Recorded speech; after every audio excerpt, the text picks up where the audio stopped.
আজ আমরা দেখেছি একটি রাজনৈতিক দলের নেতা পরিষ্কারভাবে নারীদেরকে কিভাবে অসম্মানিত করেছে, তাদেরকে খারাপ ভাষা দিয়ে অসম্মানিত করেছে। প্রিয় ভাই বোনেরা, আমাদের নবী করিম সাল্লাল্লাহু আলাইহি সাল্লাম, উনার যে স্ত্রী ছিলেন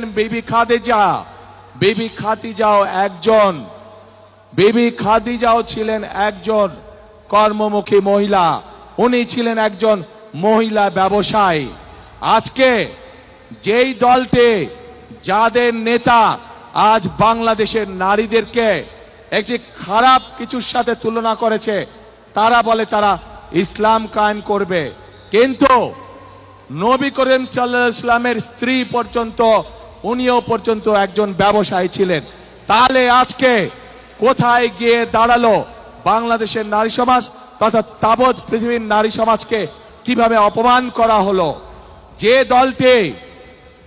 দলটি নির্বাচনের আগে দেশের অর্ধেক জনগোষ্ঠীকে ঘরের মধ্যে বন্দী করতে চায়, যে দলটি নির্বাচনের আগে দেশের অর্ধেক জনগোষ্ঠীকে অসম্মানজনকভাবে কথা বলে, তাহলে আপনাদের কাছে আমার প্রশ্ন, আজকে নির্বাচনে যদি তারা কোনোভাবে সুযোগ পায় নির্বাচন পরবর্তী সময়, তাহলে তাদের আচরণ কি হতে পারে? কাজেই প্রিয় ভাই বোনেরা, এরা শুধু নিজের স্বার্থের কথা বোঝে, এরা ধর্মকে ব্যবহার করে নিজেদের স্বার্থ রক্ষা করার জন্য। যেখানে প্রয়োজন সেখানে তারা তাদের মতন করে ধর্মকে ব্যবহার করে। আমরা গতকাল দেখেছি, যখন এই কথা বলার পরে তীব্র সমালোচনা শুরু হলো নারী সমাজ থেকে, যখন এই কথা বলার পরে তীব্র সমালোচনা শুরু হলো সমাজের প্রত্যেকটি মানুষের কাছ থেকে, তখন তারা বলছে তাদের এই আইডি হ্যাক হয়ে গিয়েছিল।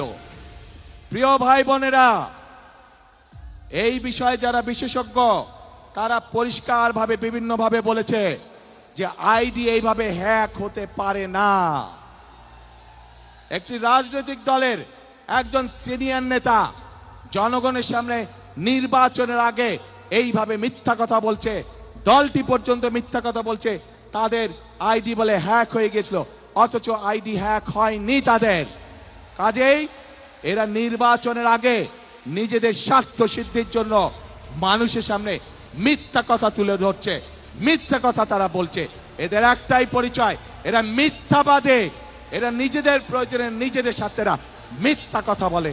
যারা মিথ্যা কথা বলে, হাজারো লক্ষ কোটি মানুষের সামনে যারা মিথ্যা কথা বলে, যারা বিশেষজ্ঞদের মুখের উপরে মিথ্যা কথা বলে, এরা আর যাই হোক এরা দেশ দরদি হতে পারে না। এরা আর যাই হোক এরা কখনো মানুষের দরদি হতে পারে না।